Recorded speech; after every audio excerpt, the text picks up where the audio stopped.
Welcome. Thanks for taking the time to check out this first episode of The Gamer Going Gray.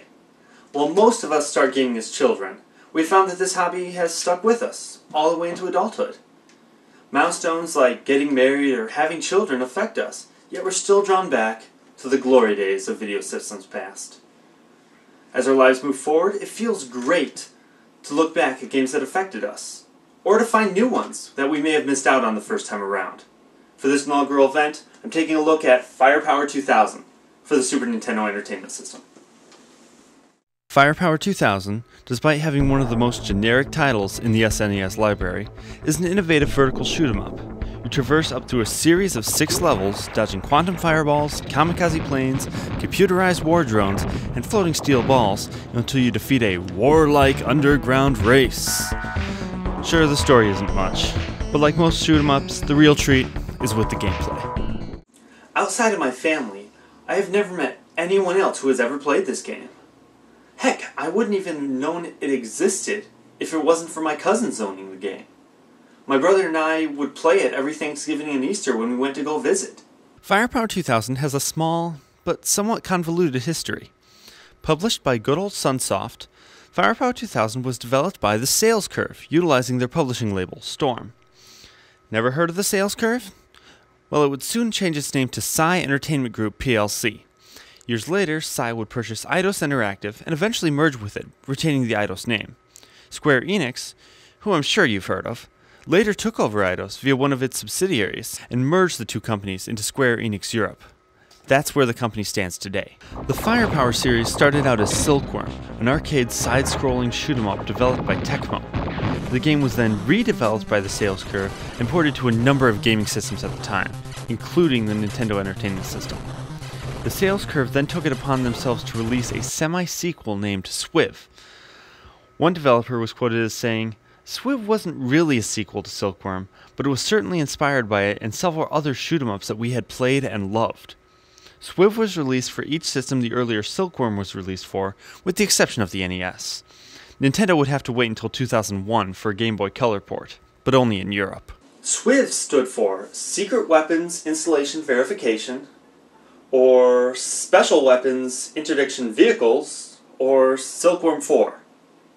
Why 4 when this was the second one in the series is anyone's guess. This is oddly not a case of each port having a different translation. All three are spelled out directly after each other in the game's manual. 1 year after Swiv's release came Mega Swiv, or Super Swiv, or Firepower 2000. Yes, this game also has 3 separate names.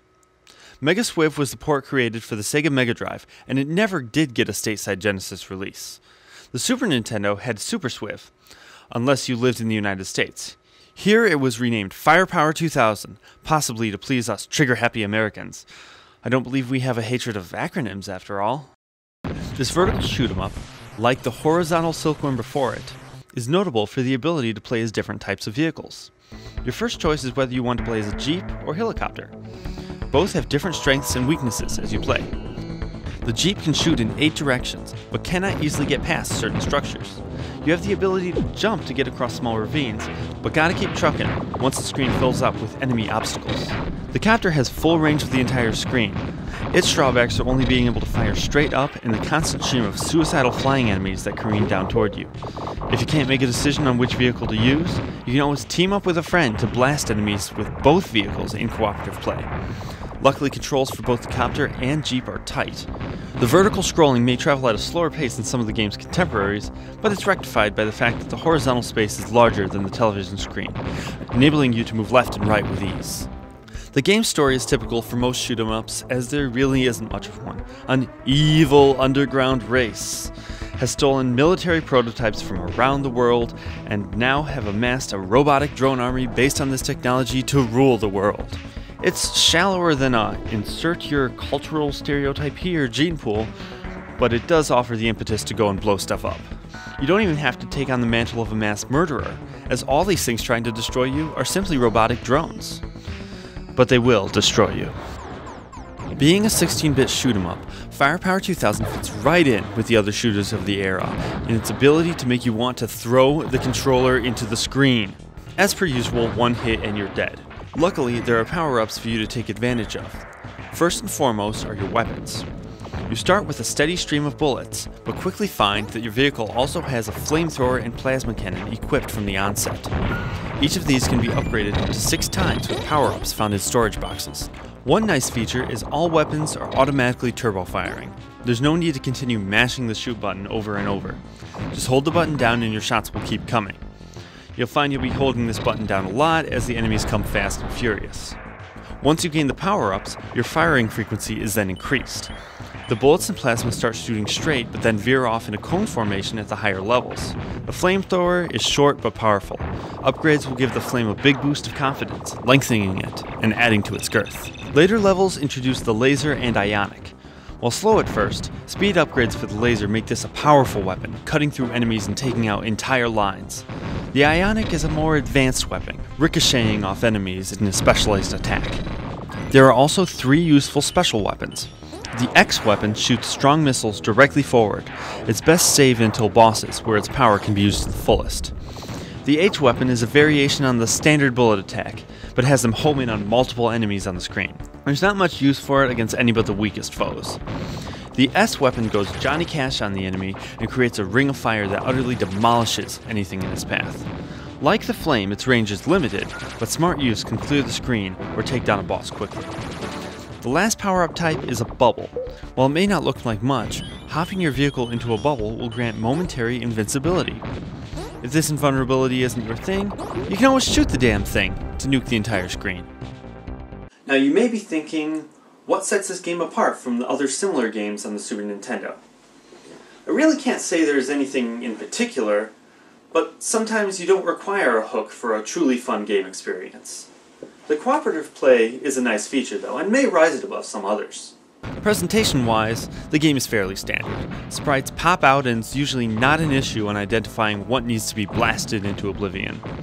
Sound effects do their job and give a quick gratification when a baddie is destroyed. The music, while most likely not something you'd pop into your iPod to listen to, sets the mood nicely. Most of the music sounds like it comes straight from a 1980s action movie. Just listen.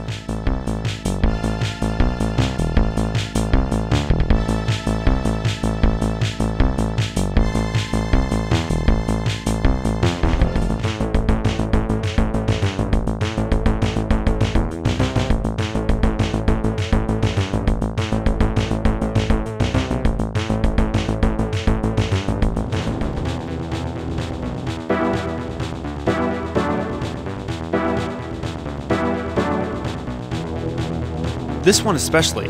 I wonder if... Yes, friends, this is another case of video game music borrowing heavily from existing source material. Firepower 2000 has not been released on the Virtual Console, but who knows if we have an Earthbound situation here. I wouldn't want this game's chances of a Virtual Console release to be... terminated. Sorry about that one. So, a solid game with tight controls, stable graphics, and a steep difficulty that's still fun? Sounds like a terrific game to me. But wait, there's more! Instead of letting each level get stale, Firepower 2000 throws in little extras. In the 3rd level, your Jeep becomes a boat, while in level 4, both vehicles become jet planes. The final boss lets you act out your dream of being Luke Skywalker as you drop an incendiary down a large hole to destroy the enemy base.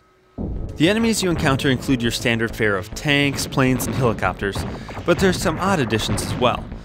First and foremost are the giant metal balls that randomly float above the ground. These things take a ton of damage before exploding, so it's best to avoid them. Then you have suicidal express trains, volcanoes, giant lasers, and more flying metal balls. I have one last thing to touch upon. An interesting little thing happens when you play the game in 2-player mode. Not in the game per se, but in the game universe. This underground race must have harnessed the power of quantum mechanics, since they're shooting pretty much what amounts to Schrodinger's blast at you. In 1 player, it's easy to assume that each enemy is at least trying to hit you with their pattern of shots, but in 2-player, they don't have an obvious target. Both vehicles travel at entirely different altitudes. For example, say a tank shoots its shot forward. It can hit the Jeep and destroy it. It can also hit the helicopter and destroy it. But not until that shot has reached its final target has the path it took there become known. If it hits the helicopter, the shot had to be ascending off the ground to make an impact. Therefore, that shot could not make contact with the Jeep. Yet if the Jeep gets hit, the same shot had to always be shot toward the ground. It boggles the mind. It's either some sort of quantum shot, or these shots take the shape of tree trunks once they leave the tank's barrel, making sure the ground and sky are both targets. I might be overthinking it. Maybe someone else can try to wrap their brain around this, but I just wanted some shoot 'em up action this time. Quantum mechanics were the furthest thing from my mind. So there you have it. A fun little game for the Super Nintendo Entertainment System that may not find its way onto any best-of lists or even underrated classics lists, but is nonetheless a terrific game for the system. I suggest anyone who's a fan of the genre to give the game a try. It's just as good as Gradius or Axelay. Like I said before, Firepower 2000 is not yet available on the Virtual Console, nor is its Mega Drive counterpart. However, it can be picked up for less than $10 on eBay. The imported Mega Swiv or Super Swiv go for a little more, but for the American version, you can't go wrong. Well, I hope you enjoyed this review, and hopefully I can continue it as the gamer going gray. But remember, you don't stop gaming because you grow old. You grow old because you stop gaming.